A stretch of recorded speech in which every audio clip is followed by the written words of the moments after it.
અમદાવાદના ચાંદખેડા પોલીસ સ્ટેશનમાં તોડકાંડનો મામલો સામે આવ્યો છે। આ તોડકાંડની તપાસ કરતા સામે આવ્યું છે કે તોડ કરનાર પોલીસ કર્મી જ હતો। અમદાવાદ શહેરના ચાંદખેડા પોલીસ સ્ટેશન વિસ્તારમાં તોડકાંડની એક ગંભીર ઘટના સામે આવી છે, જેમાં તપાસ દરમિયાન ખુલાસો થયો છે કે તોડકાંડમાં સંડોવાયેલા લોકોમાં 2 ટ્રાફિક પોલીસ કર્મી અને 2 ટીઆરબી જવાન સામેલ છે। આ ઘટના એપોલો સર્કલથી વૈષ્ણોદેવી 4 રસ્તા વચ્ચે બની હતી। આરોપ છે કે ચારેય આરોપીઓએ એક પ્રવાસીને રોકી તેને ધમકી આપી હતી। તેઓએ દારૂના કેસમાં ફસાવાની ધમકી આપી તેની પાસેથી 1.5 લાખ રૂપિયાની માંગ કરી હતી। ફરિયાદી પાસેથી તેમણે 20,000 રૂપિયા પણ પડાવ્યા હતા। આ ઘટના સામે આવતા ચાંદખેડા પોલીસ દ્વારા ગુનો દાખલ કરવામાં આવ્યો છે। પોલીસ અધિકારીઓ દ્વારા સમગ્ર મામલે તપાસ પણ કરવામાં આવી રહી છે। સિનિયર અધિકારીઓના ધ્યાન પર આ વાત આવતા તેમજ આ ફરિયાદીએ પોલીસ સ્ટેશનનો સંપર્ક કરતા પોલીસે તાત્કાલિક ફરિયાદ નોંધી અને આ જે 2 જવાન છે અને 2 ટીઆરબી જવાન છે એના વિરુદ્ધ કાયદેસરની ફરિયાદ લઈ અને તપાસ શરૂ કરેલ છે। અમદાવાદમાં વરસાદે વિરામ લીધો છે, પરંતુ જીએમડીસી ગ્રાઉન્ડમાં કાદવ કીચડનું સામ્રાજ્ય યથાવત છે, જેનાથી ખેલૈયાઓની ચિંતા વધી છે। આજે નવરાત્રિનો પ્રારંભ થઈ ગયો છે અને રાત્રિના ગરબા લેવા માટે ખેલૈયાઓ થનગની રહ્યા છે, પરંતુ 2 દિવસ પહેલા વરસેલા વરસાદે શહેરના અનેક ગ્રાઉન્ડ પાણી કરી નાખ્યા છે। આ દ્રશ્યો જીએમડીસી ગ્રાઉન્ડના છે, જ્યાં વાઇબ્રન્ટ નવરાત્રિનું આયોજન કરાયું છે, પરંતુ ગ્રાઉન્ડમાં કાદવ કીચડનું સામ્રાજ્ય જોવા મળી રહ્યું છે। ગ્રાઉન્ડના મુખ્ય પ્રવેશદ્વાર પાસે જ પાણી ભરાતા કાદવ કીચડ ફેલાયું છે। જીએમડીસી સહિત અનેક ગ્રાઉન્ડમાં વરસાદી પાણી ભરાતા આયોજકોમાં ચિંતા વ્યાપી છે, સાથે જ ખેલૈયાઓનો મૂડ પણ બગડી ગયો છે। ત્યારે ખેલૈયાઓ પણ મૂંઝવણમાં મુકાયા છે કે આવા કીચડમાં કેવી રીતે ગરબા રમીશું। આજે ખેલૈયાઓએ કાદવ કીચડમાં જ ગરબા રમવા પડશે તેવું લાગી રહ્યું છે। વડોદરામાં ફાયર સાધનોની ખરીદીમાં ભ્રષ્ટાચારના કેસમાં ભાજપ નગરસેવક નીતિન ડોંગાએ ભ્રષ્ટ અધિકારીઓ સામે કડક કાર્યવાહીની માંગ કરી છે।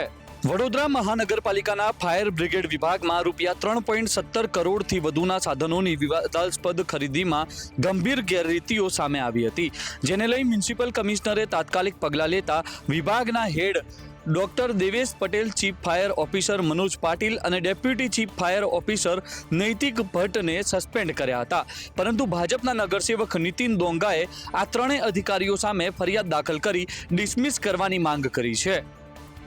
અમારી તો બહુ સ્પષ્ટ માંગણી છે કે કોઈ પણ ડિપાર્ટમેન્ટમાં ક્યાંય પણ ભ્રષ્ટાચાર થતો હોય, કોઈ બી અધિકારી હોય, કોઈ બી નેતા હોય, કોઈને પણ ક્યાંય પણ છોડવા ના જોઈએ। હિન્દુવાદી નેતા ઉપદેશ રાણાની કારમાં અજાણ્યા શખ્સોએ તોડફોડ કરી આ ઘટના બની ત્યારે ઉપદેશ રાણા હૈદરાબાદ હતા। સુરતમાં હિન્દુવાદી નેતા ઉપદેશ રાણાની કારમાં અજાણ્યા શખ્સો દ્વારા તોડફોડ કરવામાં આવી છે। ગોરાદરા વિસ્તારમાં ગેરેજમાં ઊભી કારનો પાછળનો કાચ તૂટેલી હાલતમાં મળ્યો હતો। આ ઘટના સમયે ઉપદેશ રાણા હૈદરાબાદમાં હાજર હતા। ગેરેજ માલિકે પોલીસમાં ફરિયાદ નોંધાવી છે। આ ઘટના 21 સપ્ટેમ્બર રાત્રે 8:30 થી 9:20 વચ્ચે બની હતી। ગેરેજ માલિકે કારનો તૂટેલો કાચનો વિડીયો બનાવીને ઉપદેશ રાણાને મોકલ્યો હતો। ઘટના અંગે જાણ થતાં ઉપદેશ રાણાએ પોલીસને માહિતી આપી હતી। ગોરાદરા પોલીસે અજાણ્યા ઈસમ વિરુદ્ધ ગુનો નોંધ્યો છે। પોલીસે ગુનેગારને શોધવા માટે ચક્રો ગતિમાન કર્યા છે।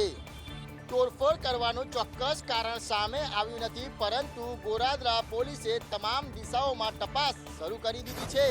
વડોદરામાં વગર વરસાદે 10 ફૂટ ઊંડો અને 20 ફૂટ પહોળો ભૂવો પડ્યો। તંત્રએ કામગીરી ન કરતા લોકોને હાલાકી ભોગવવાનો વારો આવ્યો છે। વડોદરાના ગુરવા વિસ્તારમાં તંત્રની ઘોર બેદરકારીના કારણે એક મોટી ઘટના બની છે। ગુરવા ગામ પાસે આવેલી આશીર્વાદ સોસાયટીમાં આજે વગર વરસાદે જ 10 ફૂટ ઊંડો અને 20 ફૂટ પહોળો એક વિશાળ ભૂવો પડ્યો છે। આ ઘટનાથી સ્થાનિકોમાં ભય અને રોષનો માહોલ ફેલાયો છે।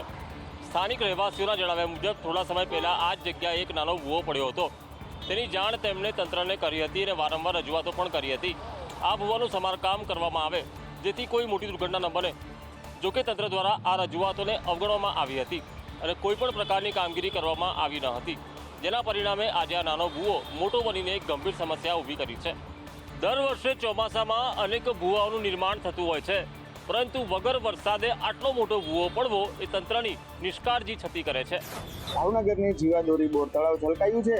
તળાવ ઓવરફ્લો થતા આંગણા વાસણોમાં ખુશી જોવા મળી। ભાવનગર શહેરની જીવાદોરી સમાન બોર તળાવ આજે ઓવરફ્લો થયું છે, જેના કારણે સમગ્ર શહેરમાં ખુશીની લાગણી ફેલાઈ છે।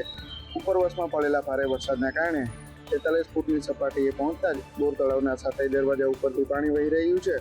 શહેરીજનો ઘણા લાંબા સમયથી બોર તળાવ છલકાય તેની આતુરતાની રાહ જોઈ રહ્યા હતા. આજે સવારે લગભગ 5 વાગ્યાની આસપાસ આ આતુરતાનો અંત આવ્યો અને તળાવ સંપૂર્ણ ભરાઈ ગયું. બોર તળાવ ઓવરફ્લો થતાં માત્ર પાણીની સમસ્યા હલ થઈ હતી. બોર તળાવ છલકાયના સમાચારથી લોકોમાં ઉત્સાહ જોવા મળી રહ્યો છે. વહીવટી તંત્ર દ્વારા પણ બોર તળાવના વધતા જળસ્તર પર સતત નજર રાખવામાં આવી રહી છે. તળાવ સંપૂર્ણ ભરાઈ જતા આસપાસના વિસ્તારોમાં પણ સુરક્ષા વ્યવસ્થા ગોઠવવામાં આવી છે. રાજકોટ વાસીઓને હવે ઘર આંગણે જ જોવા મળશે સિંહ. ટૂંક સમયમાં જ લાયન સફારી પાર્કને ખુલ્લું મૂકવામાં આવશે. રાજકોટમાં ગીરના જંગલની જેમ હવે સિંહોને ખુલ્લામાં જોઈ શકાશે. મહાનગરપાલિકા દ્વારા ઓપન સફારી લાયન પાર્કની વ્યવસ્થા કરવામાં આવી છે. લાયન પાર્કની ફરતે તોતિંગ ફેન્સિંગ લગાડવામાં આવી છે. અંદાજિત 30 હેક્ટરની અંદર આ ઓપન લાયન પાર્ક ખુલ્લો મૂકવામાં આવશે. રાજકોટના પ્રદ્યુમન પાર્ક ઝૂની બરોબર પાછળ ખુલ્લાની અંદર આ લાયન સફારી પાર્ક બનાવવામાં આવી રહ્યું છે. સહેલાણીઓ સહેલાઈથી સિંહના દર્શનની મજા માણી શકશે. જે લોકો ગીર નથી જઈ શકતા તેમને ઘર આંગણે જ સિંહ દર્શનનો લાભ મળશે. ઉલ્લેખનીય છે કે અંદાજિત 20 કરોડથી વધુના ખર્ચે આ લાયન સફારી પાર્ક તૈયાર કરવામાં આવી રહ્યું છે, જેમાં સિંહને વિહાર કરતા જોવા મળી શકે છે. લાયન સફારી પાર્કની અંદર મુલાકાતીઓની તમામ સુવિધાઓનું ધ્યાન રાખવામાં આવશે.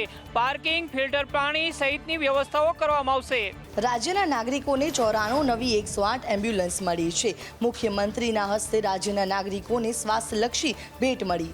મુખ્યમંત્રી ભૂપેન્દ્ર પટેલના અધ્યક્ષ સ્થાને અને આરોગ્ય મંત્રી ઋષિકેશ પટેલની પ્રેરક ઉપસ્થિતિમાં ગુજરાત કર્મયોગી સ્વસ્થ સુરક્ષા યોજનાનો ગાંધીનગર ખાતે શુભારંભ સમારોહ યોજાયો હતો. આ સમારોહ દરમિયાન મુખ્યમંત્રી ભૂપેન્દ્ર પટેલે વિધિવત રીતે યોજનાનો પ્રારંભ કરાવીને યોજનાની એનરોલમેન્ટ પ્રક્રિયા શરૂ કરાવી હતી. આ પ્રસંગે મુખ્યમંત્રીના હસ્તે આ યોજનાના લાભાર્થી અધિકારી કર્મચારીઓને પ્રતિકારાત્મક રીતે આયુષ્માન કાર્ડ એનાયત કરવામાં આવ્યા હતા. તદુપરાંત મુખ્યમંત્રીએ 94 નવી 108 એમ્બ્યુલન્સને ફ્લેગ ઓફ આપીને લોકાર્પણ કર્યું હતું. આધુનિક મેડિકલ સાધનો, દવાઓ, વેન્ટિલેટર મશીન અને સાથે સાથે ટેકનોલોજી ઇન્ટિગ્રેટ કરી છે.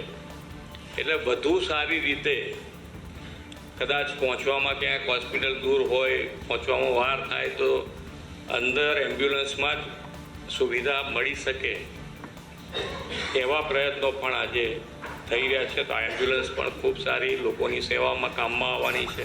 રાષ્ટ્રીય સ્વયંસેવક સંઘ શતાબ્દી વર્ષ મનાવશે, જેના ભાગરૂપે અનેક કાર્યક્રમ આયોજિત કરવામાં આવશે. રાષ્ટ્રીય સ્વયંસેવક સંઘ દ્વારા શતાબ્દી વર્ષ મનાવાશે, જે દરમિયાન RSS દ્વારા 672 સ્થળો પર વિજયાદશમીના કાર્યક્રમોનું આયોજન કરવામાં આવ્યું છે. કાર્યક્રમોમાં 1,65,000 સ્વયંસેવક જોડાશે. વિજયાદશમી ઉત્સવમાં સમાજના પ્રતિષ્ઠિત વ્યક્તિ પણ હાજર રહે તેના માટે આયોજન કરવામાં આવ્યું છે. તો સંઘનો વ્યાપ વધારવા 90 લાખ ઘરોનો સંપર્ક કરવા 2 લાખ ઉપર કાર્યકરો કામે લાગશે. 18,000 ગામડાઓ 23 દિવસમાં કવર કરવાનો ટાર્ગેટ નક્કી કરવામાં આવ્યો છે. RSS દ્વારા આવા કાર્યક્રમ કરી સંઘનો વ્યાપ વધારવો સાથે જ હાલની સામાજિક સમસ્યા, પર્યાવરણ સુધારવું, સામાજિક સમરસતા જેવા વિષયોને પ્રાધાન્ય આપી આ વિષયમાં જાગૃતતા લાવવા પ્રયાસ કરવામાં આવનાર છે. સંઘનું સાહિત્ય, સંઘની માહિતી વ્યક્તિગત મળીને ક્યારેક કોઈક સાથે સામૂહિક ચર્ચા કરીને આ પ્રકારનો એક ઘર સંપર્ક થવાનો છે.